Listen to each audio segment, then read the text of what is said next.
Yeah. You've seen the T-shirt, read the book. It is a film. Let's get the.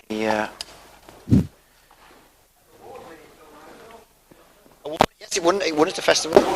This is the story of it. So, let me get suitable. Is that? How's that? I'm ready. Go.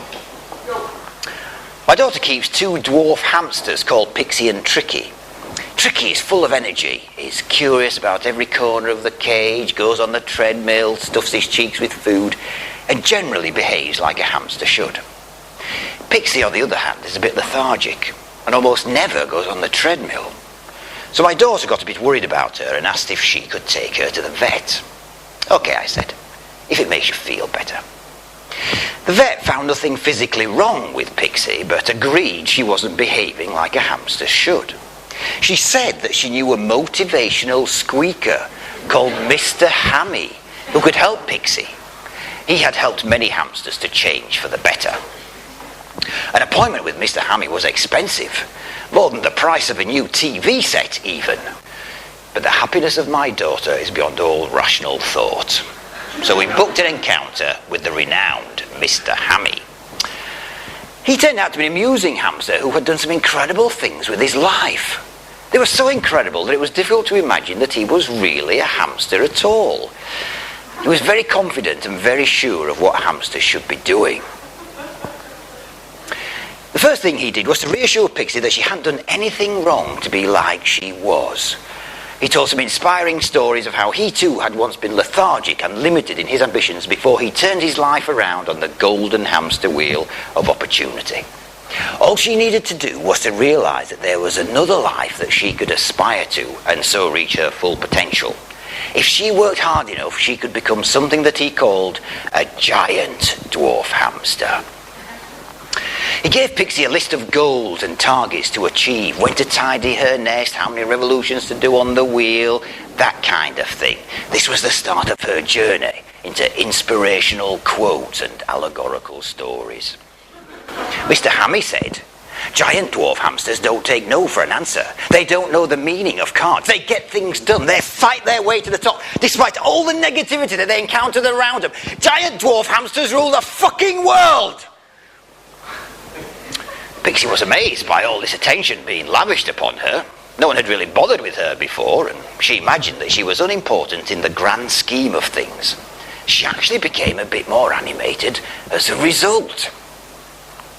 She lost weight, improved her fitness, and generally, wanted to be the best giant dwarf hamster that had ever lived. But Tricky was puzzled by her obsessive behaviour. "Pixie," he said, "what are you trying to do?" Pixie replied that she was achieving her ambition. "Which is what?" asked Tricky. "To be a giant dwarf hamster," said Pixie. "But you're a dwarf hamster," said Tricky. "You were born a dwarf hamster. Do you even know what it means to be a dwarf hamster?" "Yes," said Pixie. "Mr. Hammy told me that the purpose of a dwarf hamster is to aspire to be a giant dwarf hamster." "But how does he know?" asked Tricky. "And who's to say what a hamster is? Surely you are what you do naturally. No dwarf hamster ever needed to learn how to be a dwarf hamster. And if we all wanted to be giant dwarf hamsters, who would be the dwarf hamsters? The truth is, you're just a pet in a cage for the amusement of a little girl. That hamster wheel over there is going nowhere, no matter how hard or how fast we run." And Pixie had an epiphany. She had got the whole thing backwards. She couldn't be herself because she was in a cage, which was unnatural. But instead of identifying the sickness with the cage, she identified the sickness as being within herself.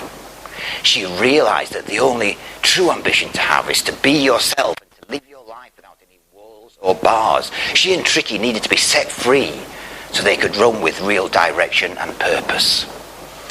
As I observed the hamsters one night, I could see that something had changed. They had educated themselves and realized the servitude that they were in. I took pity on them. So without telling my daughter, I set them free in the garden.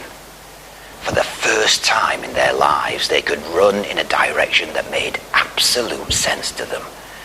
They were so happy. They never looked back at me. Not once. Then a fox caught them both and robbed them. Pixie and Tricky didn't have long in the wild, but those few precious heartbeats of freedom that they enjoyed under a vast starry sky was enough. They were the happiest moments of their lives. Thank you very much.